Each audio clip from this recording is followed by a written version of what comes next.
이렇게 오랜만에 저의 홈처치 안디옥 교회에 와서 말씀을 증거하고 또 선교 보고도 할 수 있게 되어서 얼마나 기쁜지 알 수가 없습니다. 이런 기회를 허락해 주신 박 목사님과 또 교우 여러분들께 감사를 드립니다. 제가 파송받고 간 지는 20년째가 되었습니다. 1999년에 나갔는데요. 전에 제가 처음 갔을 때 이렇게 꿈꾸면서 선교가 우리 학교가 이렇게 됐으면 좋겠다 하는 것들이요, 시간이 조금씩 가면서 이제 20년째가 되니까 진짜 실제화되는 것을 눈으로 보고 있습니다. 학생들이 막 원근각처에서 몰려들고 2년 전에 170명이었던 학생이 지금은 292명, 300명 가까운 학생들이 되었고, 교무실을 드러내서 교실로 만들었을 정도로 학생들이 늘어나고 있습니다. 또 피지 내에서 굉장히 신앙과 지성과 영성을 겸비한 일꾼을 양육하는 학교로 소문이 나서 전에 제가 말씀드렸는데 인근 나우루란 나라에서 대통령 아들도 저희 학교 기숙사에 들어오기도 했었습니다. 얼마나 감사한지 알 수가 없습니다. 특별히 우리 안디옥 교회에서 계속해서 기도해 주시고 지원해 주셔서 우리 안디옥 교회에서 세운 안디옥 채플 얼마나 잘 쓰고 있는지 알 수가 없습니다. 매주, 좀 이따 우리 영상 볼 텐데 매주 그곳에서 우리가 예배를 드리고 기도하면서 우리 학교의 엔진룸과 같은 역할을 하고 있습니다. 저희가 2011년에 그 채플을 세울 때 그냥 널널하게 앉으면 350명, 이제 꽉 채우면은 한 500명 들어가는 채플인데요. 제가 한 20년을 바라보면서 크기로 지었는데 채 10년도 지나지 않아서 지금 꽉 차고 있습니다. 학생들이 지금 300명, 스태프들도 많고 우리 함께 이제 예배드릴 때는 350석이 꽉 차는 것을 볼 수가 있습니다. 저희 학교가요, 이제 1995년에 세워졌는데 올해 처음으로 제가 느꼈는데, 이제 우리 신입생들을 이제 학부모들이 등록하는 기간에 보니까 제가 처음 학교를 시작할 때 학생으로 왔던 친구가 결혼을 해서 자녀를 낳아서 이제 그 자녀를 입학시키려고 데리고 온 겁니다. 한 20년 정도 지나니까 그런 것도 보게 하시더라고요. 한 세대가 지나는 것. 그거 굉장히 놀라운 경험이더라고요. 한 세대가 지났구나 라는 걸 보는 것이 선교사로서는 굉장히 큰 보람이었습니다. 여러분, 선교사만 선교하는 것이 아닌 줄 믿습니다. 여러분들도 함께 기도로 선교지를 위해서 기도하고 후원하고 동역할 수 있지만 여러분 각자의 자리에서 여러분들의 사명이 있는 줄 믿으시기 바랍니다. 제가 굉장히 여기 앉아가지고 오늘 와서 감사하고 내가 하나님께 정말 은혜 받은 사람이구나 라는 걸 깨닫게 된 것이 여러분들이 이미 전교인 수련회를 통해 가지고 충만한 은혜를 받은 상태에서 제가 이제 한 방울만 떨어뜨려도 넘치는 저는 이제 이런 좋은 시간에 저를 보내주셔서 너무나 감사를 드립니다. 선교는요, 영어로 미션이죠. 미션은 선교란 뜻만 있지 않고 사명이란 뜻도 있습니다. 근데 사명이란 말에서 느껴지는 게 굉장히 비장하잖아요. 어떤 분은 선교는 순교다, 이렇게 선교와 순교를 동의어로 생각하시는 분들도 있습니다. 저도 사실은 순교를 각오하라 그러면 굉장히 사실은 부담되는데요. 선교는 순교를 각오한 사람들만 하는 것이다 생각하고, 나 같은 사람은 무슨 선교, 이렇게 돼버리면 굉장히 큰 문제입니다. 나는 아니고 정말 선교를 순교로 아는, 순교를 각오한 저기 어떤 선교사님들만 하는 것이 선교다라고 생각한다면요, 그것은 겸손을 가장한 교만이라고 할 수가 있습니다. 겸손은 영어로 humbleness죠. 그리고 교만은 pride라고 합니다. 앞자를 딱 따면요, humbleness, pride, 험프입니다. 험프. 그죠? 그래서 겸손을 가장한 교만은요, 이 하나님의 일을 하는데 굉장한 걸림돌이 됩니다. 험프잖아요, 험프. 굉장한 걸림돌이 됩니다. 나 같은 사람이 뭘 해요? 막 그렇게 말하시는 분 너무나 많이 있습니다. 특별히 연초에 목사님이 이제 이렇게 새로운 조직을 꾸미고 뭔가 이렇게 큰 사명들을 여러분께 맡기실 때에 험프 역할을 하시지 마시기 바랍니다. 겸손을 가장한 교만하시지 마시고 순종하는 것이 굉장히 중요합니다. 왜 그러냐 하면요, 선교는 여러분 과정을 보고 정의하면 안 됩니다. 과정은 굉장히 어렵죠. 쉽지 않고요. 순교를 각오해야 될 때도 있습니다. 때로는 굉장한 비장한 마음가짐으로 선교를 해야 될 때도 있어요. 근데 선교는 과정을 보고 정의하는 것이 아니고 결론을 보고 정의하는 것입니다. 여러분, 선교하면서 느끼는 어떤 외로움이라든지 어려움, 고통, 땀, 눈물, 피, 모든 것을 상쇄하고도 남을 만한 결론이 있기 때문에 우리가 선교를 하는 줄 믿습니다. 천하보다 귀한 영혼이 하나님께 돌아오는 것이기 때문에 우리가 기쁨으로 선교를 감당할 수가 있습니다. 여러분, 무슨 일을 과정만 보면요, 시작하지도 못합니다. 저도 만약에 과정을 생각하고 했다면 시작하지도 못할 일들이 너무나 많이 있었을 거예요. 근데 그냥 결론만 보고 일단 시작하면 하나님이 놀랍게 그 일들을 이루어 주시는 것을 제가 경험하게 되었습니다. 여러분, 우리 교회 생활하면서 정말 많이 들었던 말씀들 가운데 구하면 받은 줄로 믿어라, 이겨놓고 싸운다, 최후 승리를 믿는다, 이런 말들은 결국은요 결론을 보자는 말씀입니다. 그죠?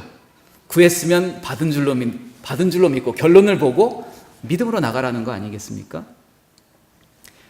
예수님께서 주는 그리스도시여 살아계신 아들입니다 라고 고백한 베드로에게 내 반석 위에 교회를 세우리라 라고 말씀하시면서 음부의 권세가 이기지 못하리라 라고 말씀하십니다. 음부의 권세가 진다라고 말씀하시지 않고 이기지 못한다라고 말씀하셨어요. 이기지 못한다는 게 뭡니까? 이기지 못한다는 말은 싸움이 있지만 결론은 정해져 있다라는 말씀인 줄 믿습니다. 이기지 못한다. 싸움은 있을 거야. 그렇지만 음부의 권세가 널 이기지 못해. 결론은 이미 정해져 있어 라고 말씀을 하시는 거죠. 여러분 삶의 각자 자리에서요, 하나님께 주시는 마음대로 영혼들을 바라보고 섬기기 시작하고 복음을 전하고 나누기 시작할 때 결론은 이미 정해져 있는 줄 믿습니다. 하나님의 뜻대로 뭔가 오늘 여러분 이번에 전교인 수련을 통해서 하나님께 주신 마음들이 있잖아요. 그 마음을 순종하려고 갈 때 하나님이 그 마음만 가진 것으로 여러분들에게 힘 주시고 능력 주시고 환경을 허락하시는 줄 믿으시기 바랍니다. 우리나라에 굉장히 높으신 분이 이런 말씀 하셨다고 합니다. 기회는 평등하고 과정은 공정하고 결과는 정의로울 것이다. 제가 정치적인 얘기 하려고 하는 거 아닙니다. 선교는 어떨 것 같아요? 선교는요, 기회는 한정되어 있습니다. 여러분, 기회가 많지 않습니다. 여러분, 여기 나이 드신 분들은 얼마나 인생이 빨리 가는가 아시죠? 저 어릴 적 모습 보신 분들 여기 많이 계신데 저도 49이 됐습니다. 얼마나 세월이 빠른지 알 수가 없습니다.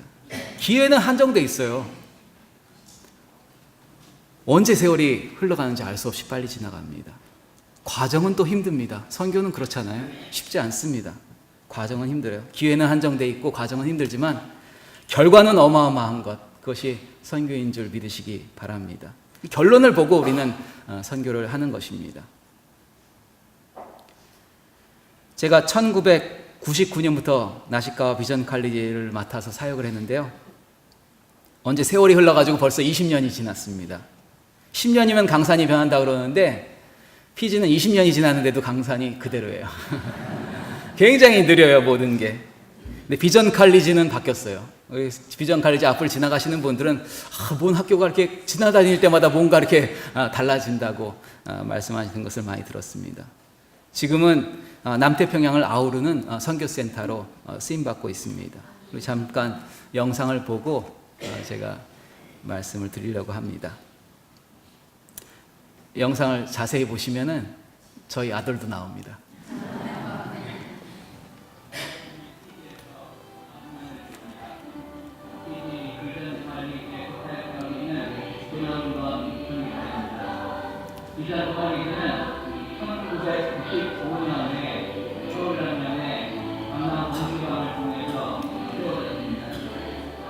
하나님이 그런 집은 비전 칼리지는 피지는 물론이고 남태평양 선교의 중점적인 역할을 하고 있고 그동안 지성과 영성을 정리한 전문의를 꾸준히 배출해 왔습니다. 시제는 173개의 고등학교가 있지만 기존까지는 이 중에 신앙과 지성을 정리한 인재를 양성하는 곳이고 소문이 나서 많은 기독교 학생들이 몰리고 있습니다. 특별히 올해는 총 292명이 등록하여 중견학교로 발전을 거듭해 가고 있습니다. 이전까지는 예배 공동체를 지향합니다. 매일 아침은 학생들이 강별로 기도회를 하며 하루를 열고 매주 수요일 저녁 예배, 금요일 셰프 예배, 금요일 수면 예배 등 아침 저녁으로 찬양과 기도소리가 끊이지 않는 곳입니다.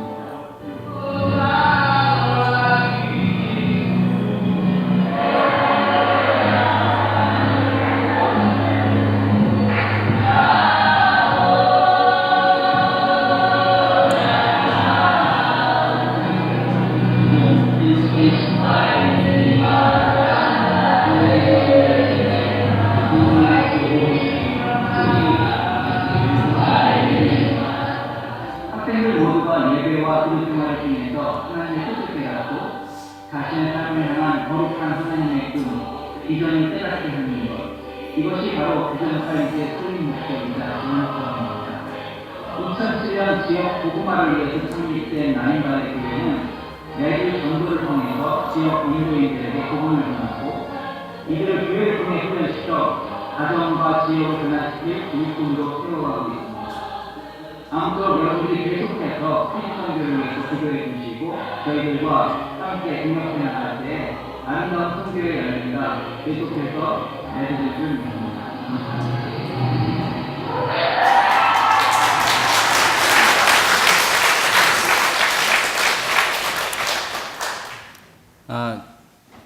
제가 빨리 늙지 않는 이유도 우리 젊은 친구들이랑 계속해서 같이 있다 보니까 저는 마음가짐도 굉장히 아직도 전에 한 30대, 20대의 마음가짐을 갖고 있는 것을 볼 때 얼마나 감사한지 알 수가 없습니다. 여러분, 우리 각자에게 주어진 사명을 찾아가는 것은요, 우리 인생의 가장 중요한 일입니다. 하나님께서 우리에게 왜 생명을 주셨을까요? 왜 우리를 이 땅에 태어나게 하셨을까요? 그것을 고민하다 보면요, 사명과 연결이 됩니다. 여러분들 그런 생각 없이 살아가는 사람들 참 많이 있고 자칫하면요 개념 없이 나의 인생의 목적과 상관없는 정반대의 삶을 살 수도 있습니다. 근데 한 번 사는 인생인데 그 한 번 사는 인생을 하나님께서 목적을 가지고 나에게 주셨다고 생각한다면은 여러분 우리가 우리의 사명을 생각하지 않을 수가 없죠.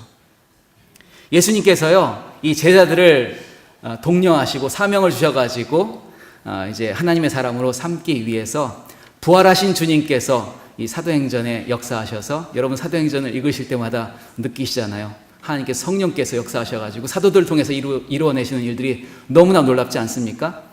여러분들도 그런 경험 했는지 모르겠는데 사도행전을 읽을 때 나 오늘 한 장만 읽어야겠다 혹은 3장만 읽어야겠다 생각했는데 읽다가 1장부터 끝장까지 28장까지 읽어보신 분 한번 손 들어보세요.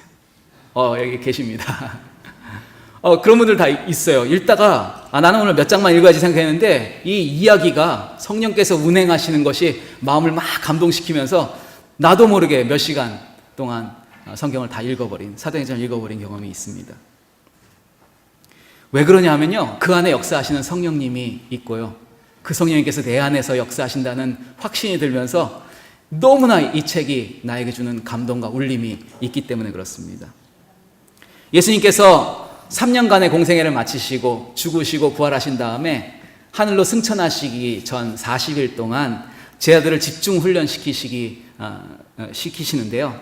그때 예수님께서 집중했던 것 3가지를 함께 나누면서 하나님께서 우리 삶 가운데 말씀하시는 음성을 듣기 원합니다. 첫 번째는요, 예수님께서 여기 본 말씀 보니까 그가 택하신 사도들에게 성령으로 명하시고 승천하신 날까지 이를 기록하였노라. 3절 그가 고난받으신 후에 또한 그들에게 확실한 많은 증거로 친히 살아계심을 나타내사 확실한 많은 증거로 친히 살아계심을 나타내사 그랬습니다.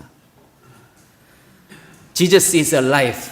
예수님의 마지막 40일간의 행적 중 가장 두드러진 것은요, 당신이 사셨다. 내가 살아서 너희와 함께 한다라는 것을 각인시켜 주신 것입니다.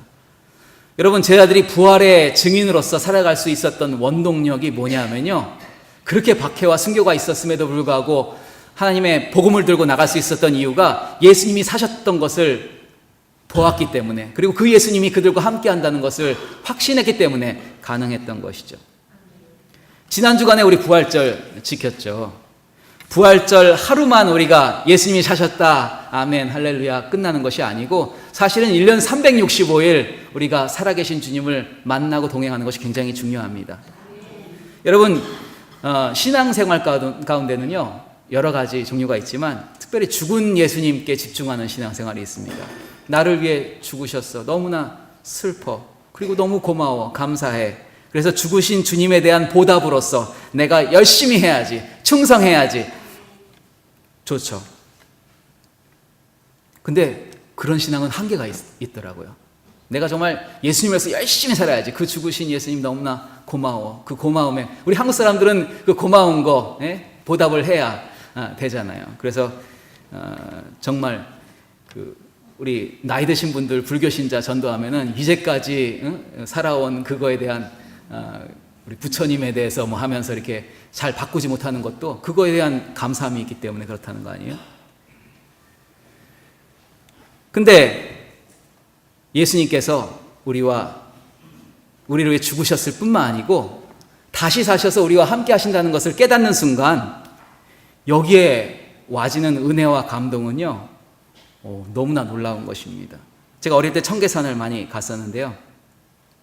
여기도 우리 같이 청계산 갔던 기도대원들 계신데, 우리 자유 기도 시간에 청계산 그 기도처에 올라가면은 제가 항상 그 나무를 하나 붙들고 생각을 했습니다. 상상을 하는데요. 주님께서 십자가에 달리셨을 때 그 십자가가 바로 이 나무다. 딱 잡고, 올려다보지도 못했어요. 예수님이 달려 계시니까. 딱 잡고, 행여나 더운 날에 이렇게 땀이라도 흐르면은 그 십자가에서 떨어진 예수님의 피가 내 땀을 흐르는구나. 그렇게 상상을 하면서 예수님이 곁에 계신 것을 마음으로 느꼈습니다. 이거는 상상이 아니에요, 사실은. 예수님이 함께 계시니까. 근데 그것이 저희가 얼마나 큰 감동을 주었는지 알 수가 없습니다. 근데도 정말 그 죽은 예수님 생각하면서 내가 이제 열심히 살아야지, 다시는 죄 짓지 말아야지 하고선 산에서 내려오지만 또 정말 바뀌지 않은 나의 모습을 볼 때 실망하고 넘어질 때가 참 많이 있었어요. 근데 정말 참 신앙은 죽으신 예수님을 믿는 신앙에서 지금도 살아서 나와 함께 하시는 예수님을 믿고 동행하는 신앙, 이것으로 성장해 나가는 것이죠. 여러분, 살아계신 하나님, 나와 함께 하시는 하나님을 경험하면요, 신앙의 페이스가 틀려집니다. 신앙의 레벨이 틀려집니다. 예? 보는 눈과 관점이 틀려지는 것을 보게 됩니다. 여러분, 우리 사람은 한계가 있죠. 사람이 이 장소에 있으면 다른 장소에 같이 동시에 있을 수가 없잖아요. 그래서 우리 CCTV가 있잖아요.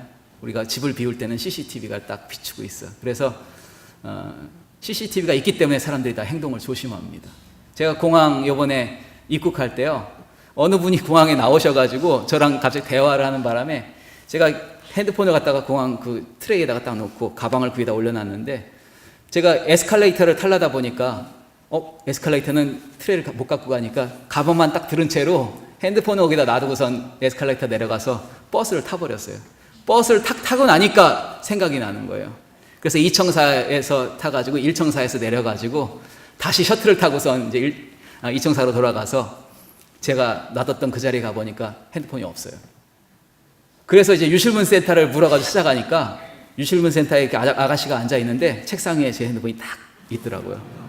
그래서 너무나 감사하고, 불과 한 25분 뒤인데 유실문 센터에 와 있는 겁니다. 너무나 감사해서, 이거를 누가 갖고 가지 않고 어떻게 여기다 갖다 놨을까요? 그러니까, 요즘은 CCTV 있어가지고 이런 거 안 갖고 가요. 그러더라고요. 아니, CCTV도 사람의 행동을 바꾸는데요. 예? 무소부재하시고 어디에나 계신 하나님께서 우리를 바라보고 계신데 우리의 삶이 바뀌지가 않겠습니까? 살아서 우리와 함께 하시고 동행하시는 하나님이 곁에 계신데 우리가 무엇을 두려워하겠습니까? 그렇죠? 저희 어머니도 선교지에 10년 같이 계셨는데 저희 어머니 이렇게 신방 나가시면요 아픈 사람을 위해서 기도해주고 그걸 열심히 하셨어요.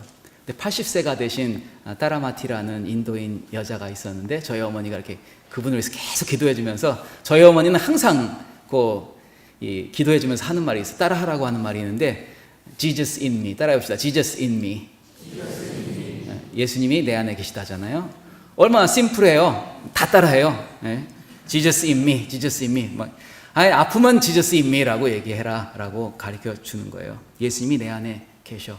그러면 이분들이 굉장히 평안해하고 실제로 정말 통증이 사라지기도 하고 병이 낫기도 하는 것을 경험하는 것을 보았습니다. 예수님이 함께 하신다는 확신만 가지고 있어도 변화가 일어나는 것을 보았어요. 근데 그분이 아프시다가 이제 병원에 입원하시고 돌아가시게 되었어요. 돌아가시면서 남편에게 꼭 예수 믿으라고 얘기를 했어요. 그래서 그 남편이 힌두교도인데 부인이 돌아가시고 그 바로 다음 주에 교회를 나오기 시작했어요. 근데 이분들도 뭔가 하나 꽂히고 시작하면은 흔들림이 없어요. 계속해서 나오면서 결국은 세례까지 받으시고 그분도 나이가 연로하셨기 때문에 곧 돌아가시게 되었습니다. 그 아들이 저희 교회에 나왔는데요. 저에게 연락이 왔어요. 아버님 돌아가셨다고. 그래서 제가 찾아가니까 아버님이 돌아가시 전에 꼭 파스타조에게 장례식을 맡겨달라고 얘기하고 돌아가셨다는 겁니다. 그래서 감사하다고. 왜냐하면 이 장례식은요 힌두교나 무슬림들의 장례식은 저희가 하면은 거기 무슬림들과 힌두교들 안 믿는 사람들이 다 오거든요. 그러면 전도할 수 있는 너무나 좋은 기회이기 때문에 제가 감사하다고 얘기하고 이제 장례식을 준비하기 시작했습니다. 근데 조금 있다가 연락이 왔어요. 연락이 왔는데 장례식을 기독교식으로 못할 것 같대요. 힌두교식으로 해야겠대요. 왜 그러냐 그러니까 동생이 또 친척들이 반대를 한다고 하는 것입니다. 그래서 저는 또 믿음이 없어가지고 그냥 반대하면은 괜찮다고 내가 가서 이제 기도만 할 테니까 그러면 힌두교식으로 하라고 그렇게 얘기를 했습니다. 근데 또 조금 있다가 다시 연락이 왔어요. 연락이 와가지고 기독교식으로 하겠다는 겁니다. 그래가지고 웬일인가 찾아가서 자초지종을 들어보니까 이 동생이 굉장한 힌두교 신자였어요. 그리고 그 집에서는 그 동생의 발언권이 굉장히 세가지고 힌두교식으로 하라고 막 밀어붙였는데 형도 아버지가 그렇게 얘기하셨는데 기독교식으로 하자라고 얘기했더니 그러면 우리 힌두교 제사장에게 한번 물어보자. 이걸 목사님에게 물어봐야지 왜 힌두교 제사장에게 물어봐. 당연히 힌두교 제사장이야 힌두교식으로 하자고 하겠다. 그렇게 생각했는데 그 힌두교 제사장에게 딱 물어보니까 힌두교 제사장이 가만히 생각하다가 아버지는 뭐라고 하셨냐고 물어보더래요. 그러니까 아버지는 기독교식으로 하라고 그랬는데 우리 집안이 다 힌두교니까 힌두교식으로 하겠다고 그러니까 그 제사장이 만일에 그 아버지를 힌두교식으로 하게 되면 유지를 받들지 않고 망자의 유지를 받들지 않게 되면 그 망자의 영이 떠돌면서 집안을 그냥 어렵게 한다는 겁니다. 그렇게 얘기했다는 거예요. 그래가지고 아버님이 그렇게 얘기하셨으면 기독교식으로 해야 된다고 얘기했대요. 그래가지고 제가 정말 힌두교 제사장에게 추천을 받아가지고 장례식을 인도하게 되었습니다. 장례식을 저희 교회에서 하는데 우리 영상에서 보셨던 마지막에 보셨던 나인발레 교회 거기서 하는데 힌두교식은요 이 힌두교 제사장이 그 주문만 한 3시간 외워요. 자자자자 하는데 알아듣지 못하는 주문을 계속 얘기하는데 이 기독교식으로 짧기도 짧거니와 저희가 그분 교회 나오실 때 사진 또 가족들한테 사진도 받아가지고 영상도 편집해서 쫙 하니까 볼거리도 있지 너무나 사람들이 그냥 몰입해가지고 몰입한 사람들에게 복음을 전해서 많은 사람들이 정말 그 가운데서 이제 기독교의 마음을 열게 되었던 것을 보게 됩니다. 하나님께서요 그 Jesus in me 내 안에 계셔라고 하는 것이 얼마나 중요한지 결국은 그분도 마지막에 예수님을 영접하고 하늘나라에 가시고 또 많은 사람들에게 복음을 전할 수 있는 기회까지 제공하셨던 것을 보게 됩니다. 여러분 예수님께서요 마지막으로 강조하신 것이 내가 너희와 함께 한다라는 것입니다.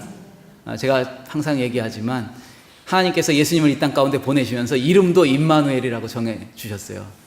아들 낳으리니 임마누엘이라 하라. 임마누엘의 뜻이 뭐예요? 하나님이 우리와 함께 하신다는 거죠.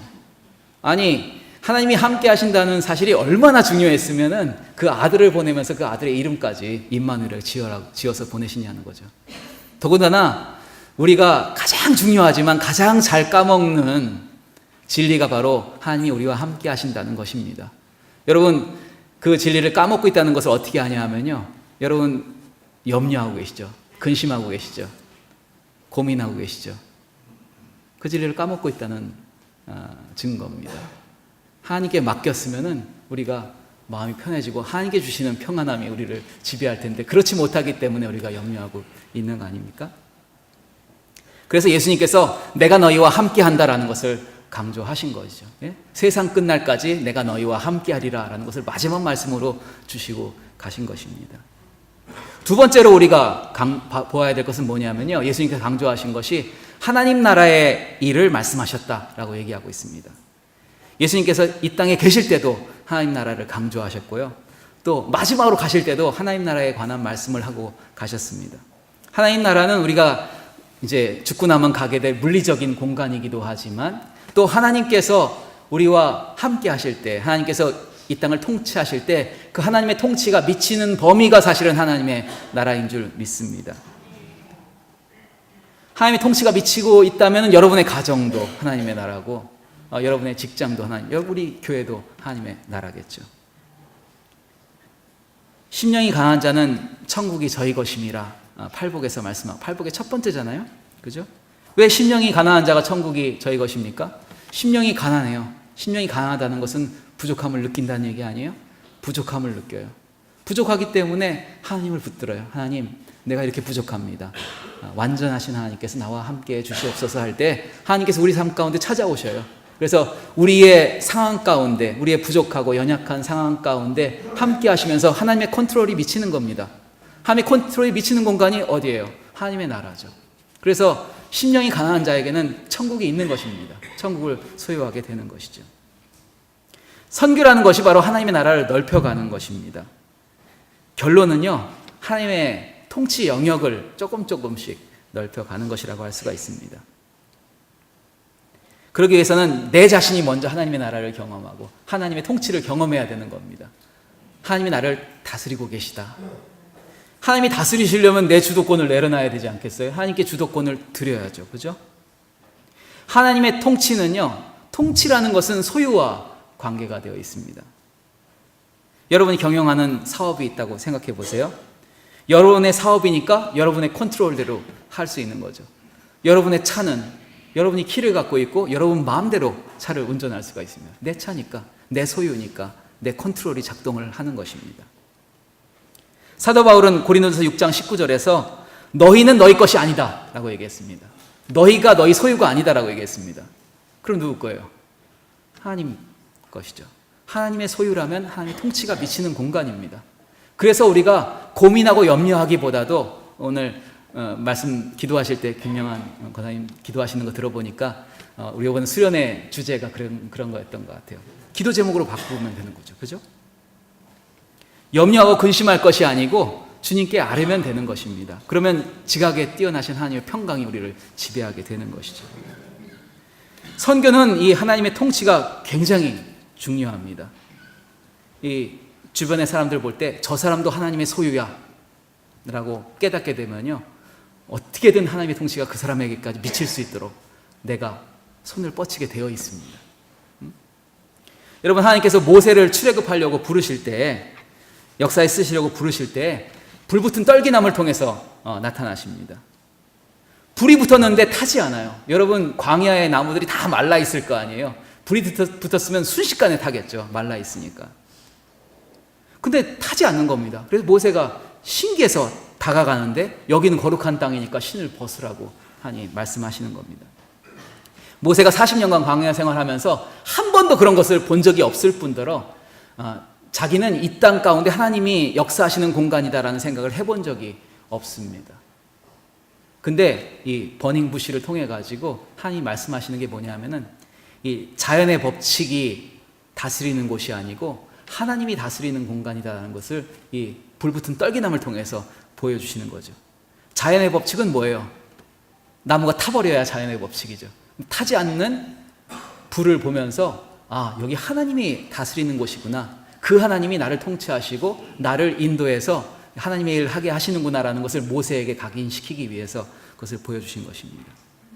제가 반월에 살았을 때 제가 3살 때부터 9살 때까지 반월에 살았는데요. 초등학교 1학년을 반월에 살았습니다. 저희 교회에서 저희 이제 아버님께서 목회하시던 교회 사택에서 읍내까지 꽤 떨어져 있었는데 그 읍내에 학교가 있었어요. 초등학교 1학년이니까 그 읍내 나가는 그 경운기, 그 딸다리를 타고 이제 가는데 그 언덕 올라갈 때 아직도 기억나는 게 그 아저씨가 애들 놀리려고 야, 이제 언덕 올라가니까 밀어라 그래요. 그러면은 우리 경운기 뒤에 타가지고 미는 거예요. 경운기 그 뒤에 타서 미루면은 그게 도움이 되나요? 근데 그때는 참 희한하게 1학년 때 도움이 된다고 생각했던 것 같아요. 그냥 친구들이랑 같이 열심히 밀었어요. 그래가지고 경운기가 올라가면은 우리가 뭔가 했다고 생각하고 이게 굉장히 바보 같은 건데 사실은 그런 행동을 우리가 하고 있을 때가 참 많이 있습니다. 하나님이 우리 가운데 통치하시고 일하시는데 꼭 내가 뭘 하는 것처럼 생각하는 겁니다. 내가 뭔가를 하고 있는 것처럼 생각하고 굉장히 또 자부심도 느끼고 요즘은 또 그 SNS에 자랑질도 하고 말이죠. 내가 이거 했다고. 예? 그렇게 하는 거예요. 근데 사실 돌아보면요. 하나님께서 우리 삶 가운데 역사하시는 손길이 없으면 아무것도 할 수 없다는 것을 나중에 신앙의 사람들은 그것을 볼 수 있어야 된다는 것입니다.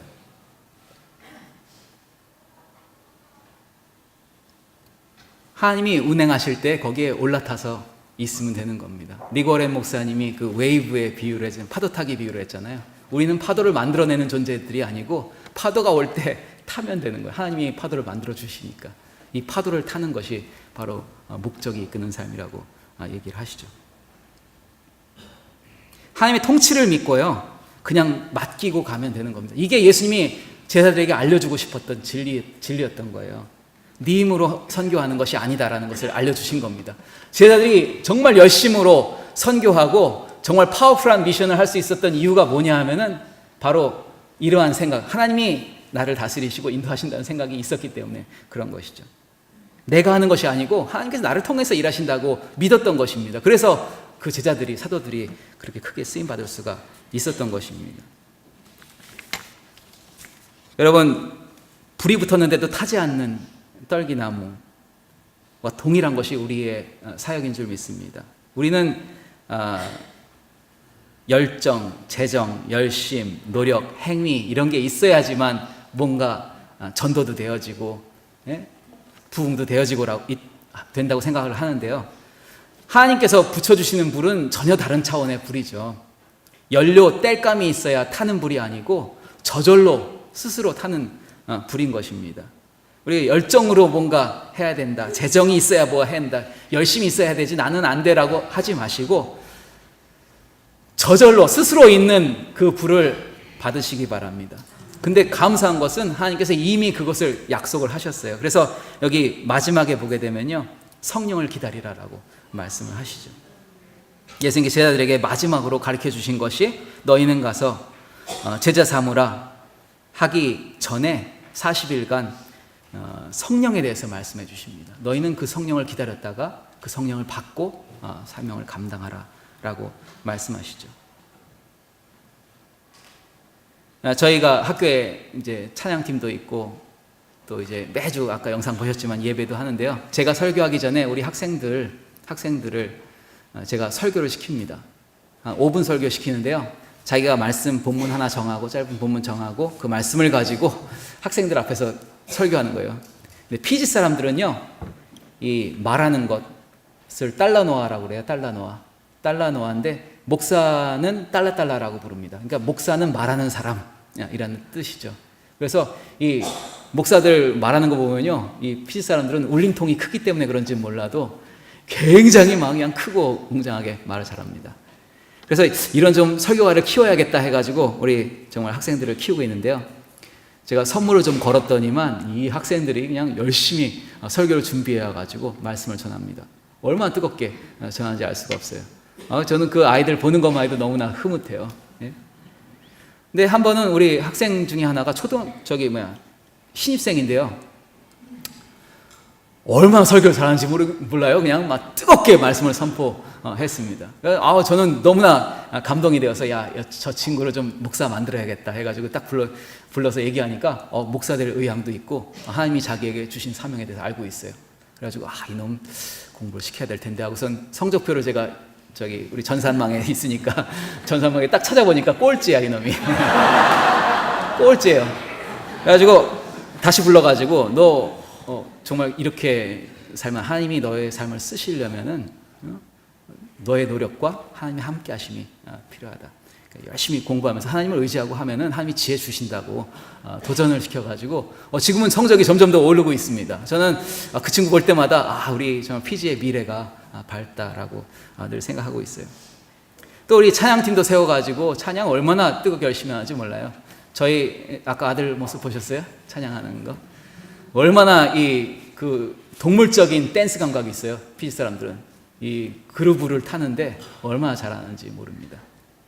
그래서 우리 지난주에 부활절 예배 드렸는데요. 부활절 예배 때 아이들 댄스 팀이 12팀이 나왔나 그래가지고 예배 시간이 3시간이에요. 3시간. 찬양하고 말씀 듣고 또 찬양하고 말씀 듣고 하는데 3시간 동안. 근데 3시간이 흘러갔는지도 몰라요. 피지 사람들은 이 시간에 대한 관념이 별로 없어가지고요. 언제든 예배 시간이 주로 깁니다.